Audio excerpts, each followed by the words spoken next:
Bonjour à tous, j'espère que vous allez bien. Donc voilà pour une toute nouvelle vidéo. Aujourd'hui, nous allons parler des notes concernant l'examen, des notes concernant le stage. Je vais beaucoup parler de stage parce qu'il y a beaucoup de personnes qui partent en stage, c'est leur premier stage. Je vais vous parler à la fois de comment on valide ces blocs de compétences, quels sont les blocs de compétences qui sont difficiles à avoir et qu'il faut impérativement dès le début de stage, dès le premier stage, faire en sorte de les valider pour ne pas être à la panade à la fin de cursus. Je vais vous parler également des objectifs de stage, qu'est-ce qu'il faut mettre, ce qu'il ne faut pas mettre, et je vais également vous parler des démarches de soins qu'on va également vous demander lors du stage. En général, on vous le demande, mais ce n'est pas obligatoire. Mais si on vous le demande, bah, forcément, vous serez amené à le faire. Donc, concernant les examens à l'école, donc tout ce qui est les convocations, hein, les examens écrits, les rédactions, tout ça, ce n'est pas cumulable avec vos blocs de compétences en stage à valider. D'accord? Le stage, c'est une note. Les examens, ce sont une note. On est d'accord? Examen, une note. Stage, une note. Durant l'examen, vous allez avoir des modules à valider. C'est les mêmes modules, c'est les mêmes blocs, les mêmes modules qu'en stage. Par exemple, on a 5 blocs. Le module 1 et 2, il faut avoir la moyenne pour le 1, la moyenne pour le 2. Le bloc 2, le module 3, 4 et 5, il faut avoir la moyenne pour le 3, la moyenne pour le 4, la moyenne pour le 5, l'ergo. Le module 6, 7 du bloc 3, c'est ça, oui, 6 et 7 du bloc 3, il faut avoir la moyenne pour le 6, la moyenne pour le 7 en école, en examen. Et le bloc 8 qui correspond au bloc 4, ouais, c'est ça, le bloc 4. Il va falloir avoir la moyenne en école. Et le bloc 9 et 10 qui correspond au... Non, le bloc 5 qui correspond au module 9 et 10. Pareil, l'examen, il faut avoir la moyenne pour le 9, la moyenne pour le 10. Voilà. Concernant le stage, on a les mêmes blocs, on a les mêmes modules. C'est-à-dire qu'en stage, c'est de la pratique. Ça va être une note à valider concernant la pratique. Voilà. Donc, en stage, vous avez le même bloc. Le bloc 1 qui correspond au module 1 et 2, l'accompagnement, tout ça. Il va falloir le valider en stage. Vous avez 5 blocs sur vos feuilles d'évaluation, votre portfolio. Vous allez avoir identifié 5 blocs avec toutes les compétences qu'il faut avoir. Et il faut avoir la maximum entre... Voilà, c'est noté sur 3 chaque sous-compétence, on va dire. Et il faut avoir maximum de points pour avoir la moyenne sur le bloc de compétences. J'espère que je suis assez claire parce que c'est un peu brouillon quand je parle, mais c'est clair pour moi. Donc voilà. Donc il faut avoir la moyenne sur chaque bloc de compétences. Ces notes ne sont pas tout de suite notées sur 20, hein. Ça va être converti sur 20, mais le but c'est qu'à la fin de votre cursus, quand vos stages seront finis, il faut que vous ayez la moyenne sur chaque bloc de compétences au moins. Voilà, c'est pareil pour les examens, c'est la moyenne. Pareil. Les validations de compétences en stage ne sont pas cumulables avec les examens. C'est-à-dire, si vous faites un examen du module 1 et que vous avez 9 sur 20, et ben vous passez au rattrapage parce que vous n'allez pas avoir 10. C'est pas cumulable, vous n'allez pas pouvoir cumuler en fonction d'une validation de compétences en stage. Non.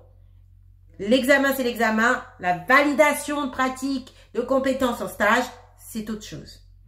Le but, c'est que vous ayez la moyenne en stage et la moyenne en examen. D'accord ? Donc, les examens maintenant écrits, on les met de côté. On va parler maintenant principalement du stage.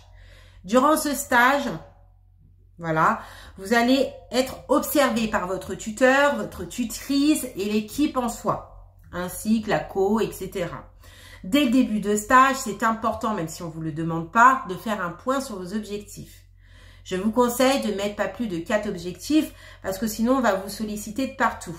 Et vous allez plus savoir où mettre les pieds, vous allez être fouillé, vous allez être stressé. Et en plus, en rentrant à la sortie du stage, généralement, vous passez l'examen, vous allez vous stresser pour rien.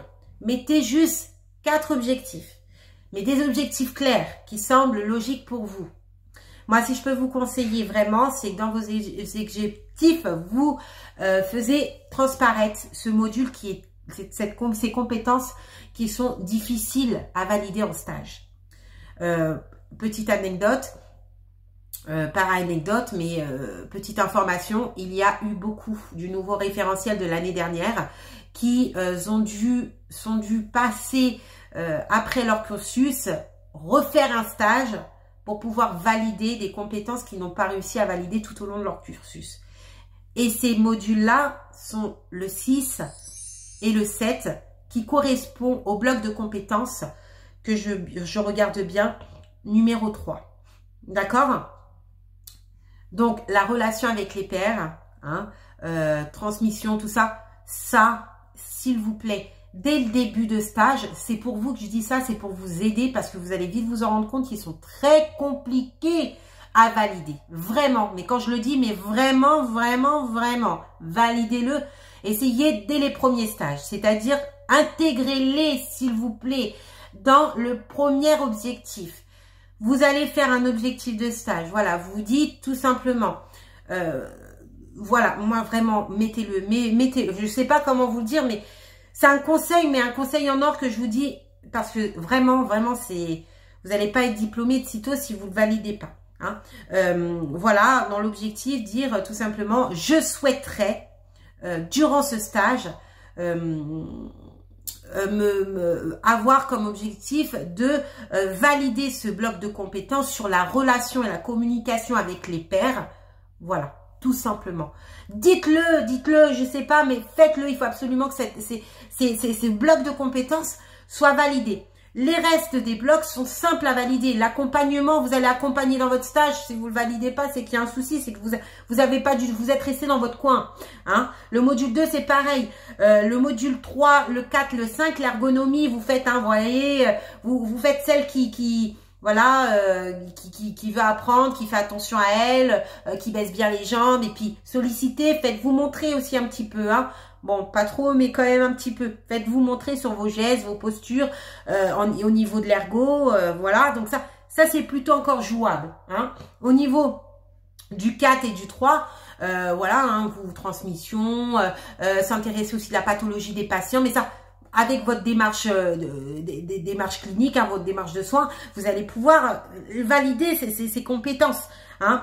Le module 8, concernant l'hygiène, vous serez amené à faire nettoyage des locaux à un moment donné, après une sortie, une entrée, voilà, nettoyer le matelas, bien faire comme ça, du plus propre au plus sale. Enfin, ça c'est facile encore à valider, entre guillemets. Après, le module 5, c'est le 9, donc tout ce qui est transmission, ciblée et organisation de soins. Ça, c'est encore un peu jouable. C'est un peu difficile, mais c'est un peu jouable. Les modules qui sont compliqués, c'est le 6 et 7 de la compétence 3. S'il vous plaît, mettez-le dans l'objectif. Dans l'objectif, je ne sais pas comment vous le dire, là j'insiste, ça se peut que je vous saoule, mais mettez-le. Voilà, donc ça. Concernant les objectifs, tout dépend de vos attentes. Hein. M'améliorer ou... si c'est un service que vous ne connaissez pas, découvrir le service, repérer les pathologies importantes, voilà, m'enrichir de connaissances, de savoir durant ce stage, ressortir avec un bon bagage, de bonnes connaissances de base, repérer les paramètres vitaux, savoir repérer ces paramètres vitaux. Si par exemple vous allez en viscéral, hein, au niveau de la pratique, m'enrichir de toutes les connaissances et ainsi être à l'aise concernant un soin de stomie. Ça, c'est un objectif. Hein. Durant le stage, on va vous solliciter à faire une démarche de soins et donc ça va prendre aussi beaucoup de temps. En plus de vos révisions et tout, vous allez complètement déprimer, vous allez plus dormir. C'est même pas possible. Il faut aussi penser à sa santé mentale. Mettez juste 4 objectifs réalistes, hein, qui est possible. Et voilà, basta. Concernant les démarches de soins, si on vous le demande pas, soyez intelligent, hein, faites-le. Si on vous le demande pas, vous le dites. Voilà, et ça peut être un objectif, faire une démarche de soins. Voilà, faire une démarche de soins. Voilà, vous en avez jamais fait. Faites une démarche de soins. Et lors de cette démarche de soins, vous allez prendre un patient en soins. On va vous donner tous les éléments importants. À vous, si on ne vous les donne pas, d'aller demander où est-ce que vous trouvez les dossiers des patients, quel outil j'utilise, s'il y a un code pour avoir accès au dossier via Internet, NetSoins ou je ne sais quoi. Demandez, hein. Vraiment, demandez. Les démarches de soins, c'est vrai que ça saoule. C'est chiant, c'est long, on ne sait jamais comment les faire. Mais ça va vous apprendre pour votre module 3 et 4. En formation, les formateurs, ils vous disent souvent, voilà, il faut faire une démarche de soins ou on vous sollicite à les faire, c'est pas obligatoire. Mais ils le disent aussi pour votre bien. Vous, ça vous saoule, vous en avez marre, vous êtes au bout de votre vie. Hein? Mais derrière, ça va vous aider. S'ils le disent, c'est parce que ça va vous aider justement pour vos prochains examens. Vos cas cliniques que vous faites, ça va vous aider pour vos cas cliniques. Parce que vous allez anticiper, vous allez avoir cette réflexion déjà. Plus vous vous entraînez sur les démarches de soins, plus vous allez être à l'aise sur les cas cliniques. D'accord? Et donc là, vous allez avoir divers supports. Durant ces supports, il faut faire les recueils de données. Vous allez faire les recueils de données, donc il faut le nom, le prénom, l'adresse, si elle est veuve, si elle est en couple, si elle a des enfants, comment la personne en soit à l'aide physiquement, quels sont les antécédents médicaux, si pathologie, quelles sont les pathologies, voilà, quel traitement, et nommer les traitements, le dosage des traitements, tout ça, si c'est par période, ou si c'est injection, ou c'est... Mettez, on veut tout savoir sur la personne. Et ensuite, comment la prise en soin, à ce jour, comment elle est, et puis à la fin, voilà, l'objectif de son évolution future, quoi. Quel est l'objectif hein, de soins, quels sont les objectifs. Une démarche de soins, il faut vraiment qu'elle soit complète, de A à Z. Il faut que quand quelqu'un lit votre démarche et qu'elle ne connaît pas le patient, eh ben, à travers cette démarche-là, elle a toutes les informations, c'est comme si elle la connaissait. Voilà. Il faut vraiment qu'il y ait tous les éléments pour qu'une personne soit vraiment en connaissance sans même l'avoir. D'accord? Et donc, voilà. La vidéo, elle est un peu trop longue. J'espère que je vous ai pas trop saoulé. Si vous avez des questions concernant les stages, les notes, etc., n'hésitez pas. Ne soyez pas stressés. Donc, c'est vrai que quand on arrive dans un milieu qu'on ne connaît pas, on est souvent stressé, surtout en stage. On ne sait pas si on va être bien accueilli, parfois il y a des personnes qui ont un accent, est-ce que on va bien me comprendre? Alors, si ça se passe mal, de toute façon, vous avez les autres stages. Moi, si je peux vous conseiller, il faut poser des questions aux équipes qui sont pertinentes. Pas toujours toutes les questions, il ne faut pas tout le temps les solliciter, c'est aussi à vous de faire vos recherches. Si je peux aussi vous conseiller, préparez-vous tout ce qui est paramètres vitaux. Si vous allez en médecine, intéressez-vous, si vous allez en cardio, eh ben, révisez l'appareil cardiovasculaire. Révisez aussi les pathologies importantes, tout ce qui est infarctus, comment ça arrive, une phlébite, enfin, révisez vraiment tout ce qui est en rapport. Hein. Si vous allez en néphro, c'est pareil, le rein, la dialyse, allez regarder un petit peu. Et aussi les paramètres, surtout les paramètres. Hein, si vous allez en viscéral, vous allez forcément tomber sur une stomie, aussi peut-être des sondes alimentaires, un nasogastrite ou des...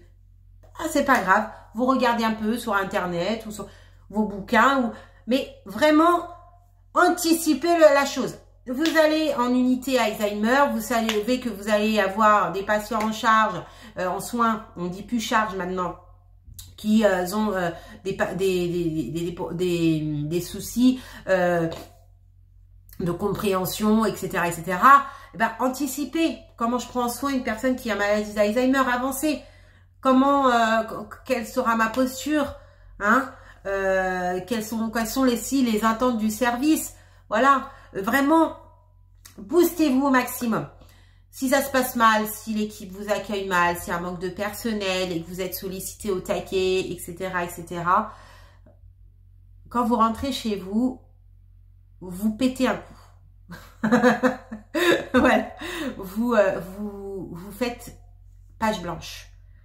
Vous respirez, vous criez, mais vous pétez un coup. Lâchez-vous. Lâchez-vous et vous dites, voilà, je suis stagiaire, je vais dans ce service, je ne veux pas être maltraitée, je ne veux pas, je pose mes conditions. C'est pour ça qu'il est important dès le début de stage de dire ses objectifs. Si on ne vous les demande pas, si l'équipe ne s'intéresse pas à vous, c'est pas grave. Demandez à faire le point. Dites dès le premier lieu, voilà, ce stage, il est important pour moi. Hein, il est vraiment essentiel pour moi, pour mon évolution, et j'attends beaucoup de ce stage. Et je souhaiterais, durant ce stage, avoir des objectifs acquis à la fin de ce stage. C'est ça. Voilà. Déjà, mettre le point sur les i, les barres sur les t, dès le début, avec votre tuteur, avec la direction, avec tout le monde, tranquillement, hein, voilà, tranquillement, voilà, moi je suis là, et puis, voilà. Ne soyez pas trop intrusif. Attention, vous rentrez dans une équipe, ils ont déjà leur concon, ils aiment pas trop quand on s'incruste de trop. Prenez un petit peu de recul, il faut savoir aussi se mettre un peu à sa place, hein, parler quand il faut parler, si c'est, voilà, rentrer un petit peu dans le lot, hein, mais c'est un petit peu ça, hein, théâtral, hein, même si on n'est pas d'accord sur certaines choses, il y a certaines choses qu'on va pas dire non, je suis pas d'accord, il faut rentrer dans le truc. Si vous voyez un truc de maltraitant, tout ça, par contre, je suis ok, vous pouvez y aller, c'est justifiable, voilà, tout en étant poli, etc., etc.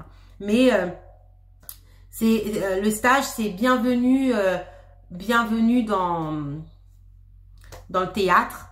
Il y a des stages, ça se passe très très bien, et d'autres, il va falloir être un peu artiste. Alors beaucoup vont me dire, mais moi je suis pas hypocrite, etc., etc. Votre diplôme est là. Votre diplôme est là. Le diplôme est là tout de suite maintenant. Donc au bout d'un moment, c'est pas une question d'hypocrisie, c'est de mettre de l'eau dans son vin et de se dire, bon, je suis pas d'accord avec elle, mais je vais pas m'imposer parce que son tempérament est comme ça. Je prends sur moi, je prends de recul, je souris et on verra de la suite. Je suis désolée, hein, mais moi non plus, je rentre dans l'art, mais aujourd'hui c'est très dur. Mais quoi qu'il en soit, voilà, prenez sur vous, à la fin c'est votre diplôme, c'est vous, et puis quand vous aurez votre diplôme, vous allez rentrer dans le service et dire, ben écoute-moi, maintenant c'est moi qui prends le truc, je suis diplômée comme toi, même si je suis jeune diplômée, mais on y va au taquet, hein. Moi maintenant on me laisse plus abattre, maintenant j'ai une grande bouche, et s'il y a un truc qui va pas, je le dis, voilà, après vous vous laisserez pas faire, et puis c'est un petit peu ça, ce monde-là, mais il faut vraiment s'accrocher. Je vous dis à très très vite pour une prochaine vidéo. Bye.